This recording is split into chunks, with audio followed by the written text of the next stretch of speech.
بسم اللہ الرحمن الرحیم. پیارے بچوں، آج کا ہمارا ٹاپک ہے وہ ہے ساؤنڈ. یہ ہے کلاس 8 سبجیکٹ سائنس. ہم پہلے دیکھتے ہیں کہ ساؤنڈ ہم کہاں سن پاتے ہیں. پیارے بچوں، جب آپ کلاس میں ہوتے ہو تو آپ کو کیسے پتہ چل جاتا ہے کہ پیریڈ ختم ہوا؟ اویسلی آپ سنتے ہو کہ گھنٹی بج گئی تو پیریڈ ختم. اس طرح سے آپ گھر میں بیٹھے ہوئے ہوتے ہو تو کوئی آتا ہے باہر سے، وہ بیل دباتا ہے تو آپ کے اس لابی میں بیل بجتی ہے. آپ کھڑا ہو کے دروازے کھولتے ہو، یعنی وہاں پر بھی آپ ساؤنڈ پہلے سنتے ہو پھر دروازہ کھولتے ہو. یا کوئی ناک کرتا ہے، یعنی کوئی کھٹکھٹاتا ہے آپ کے دروازے کو، آپ کو پتہ چلتا ہے کوئی باہر ہے، یعنی وہاں پر بھی آپ ساؤنڈ سن پا لیتے ہو. یا کبھی کبھار آپ بیٹھے ہوئے ہوتے ہو تو آپ کے پیچھے کوئی بندہ آتا ہے، لیکن آپ کی نظر آگے ہوتی ہے، لیکن آپ کے کان جو ہیں وہ ساؤنڈ سن پاتے ہیں کہ پیچھے سے کوئی آتا ہے. فٹ سٹیپس کے ساؤنڈ سنتا ہے تو آپ جلدی پیچھے مڑ کے دیکھتے ہو کہ کوئی پیچھے سے آ رہا ہے.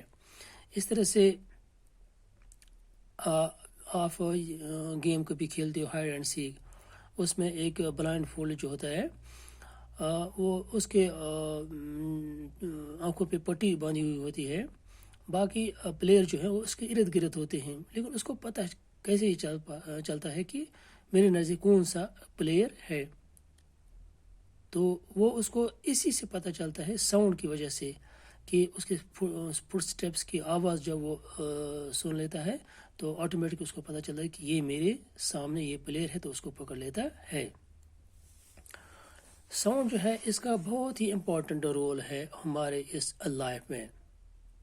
ہم ایک دوسرے کے ساتھ کمیونیکیٹ کرتے ہیں، یعنی بات کرتے ہیں ساؤنڈ سے ہی کرتے ہیں. یعنی میں اس وقت آپ سے مخاطب ہوں، آپ کو کلاس دے رہا ہوں، آپ میری آواز سن رہے ہو، تو یہ بھی ساؤنڈ ہے، یعنی ساؤنڈ سے ہی آپ میری آواز سنتے ہو. ہم بہت قسم کے ساؤنڈ سنتے ہیں.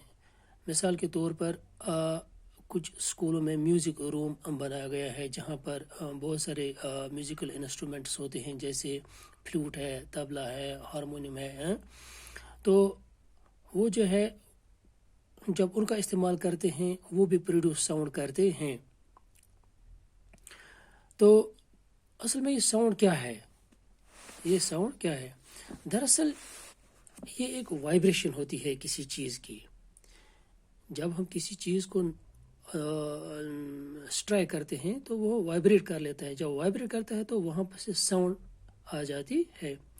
جیسے آپ 10th میں انشاءاللہ پڑھو گے کہ ہماری ساؤنڈ جب نکلتی ہے تو ہمارے جو ووکل کارڈز ہیں وہ وائبریٹ کرتے ہیں، تو پھر ہماری آواز ساؤنڈ نکلتی ہے. تو جب آپ کے اسکول میں بیل ہوتی ہے، آپ کو یہ پریکٹیکل آپ نے کیا بھی ہوگا تو کرنا بھی ہے کہ آپ کے اسکول میں جیسے بیل ہے، آپ جب اس کو کسی ہتھوڑے سے مارتے ہو تو پھٹکے سے آپ کو اس کو ہاتھ لگانا ہے. آپ دیکھو وہ وائبریٹ کرتا ہوتا وائبریشن آپ محسوس کرو گے، یعنی اس کا مطلب کہ اس نے وائبریشن کی تو ساؤنڈ نکلا. یا آپ گھر میں بھی یہ کر سکتے ہو، کیونکہ آج اسکول بند ہے، آپ کو لانا ہے فرائنگ پین یہ والا ایسے، یا پلیٹ لانا ہے. پھر پلیٹ کو آپ کو اس کو اسٹرائک کرنا ہے، کسی ڈنڈے سے کرنا ہے. آپ نے مارا، اس کو جلدی ہاتھ لگاؤ. جو ہی آپ ہاتھ اس کو لگاؤ گے آٹومیٹکلی آپ وہاں پر دیکھو گے کہ یہ وائبریٹ کرتا ہوگا، یہ والا ایریا جہاں سے ساؤنڈ نکلتی ہے. جب اس کی آواز ختم ہو جائے پھر ہاتھ لگاؤ، پھر آپ کو محسوس ہوگا نہیں ابھی وائبریٹ نہیں کرتا ہے. جب وائبریٹ نہیں کرتا ہے تو اس ٹائم ساؤنڈ بھی نہیں ہوگی. اس طرح سے آپ کو لانے ہیں ربر بینڈ. پھر جیومیٹری باکس کے ارد گرد اس کو گھما کے رکھنا ہے. ایک پینسل ادھر سے نیچے اس ربر بینڈ کے نیچے ڈالو گے، دوسرا اس طرف ڈالو گے. آپ اس ربر بینڈ کو ہاتھ سے پکڑو گے، اس کو آپ کھینچو گے. جب کھینچو گے تو چھوڑو گے تو دیکھو آپ اپنے آنکھوں سے خود دیکھو گے کہ یہ وائبریٹ کرتا ہوگا ایسے اوپر نیچے. ساتھ ہی ساؤنڈ بھی دے گا،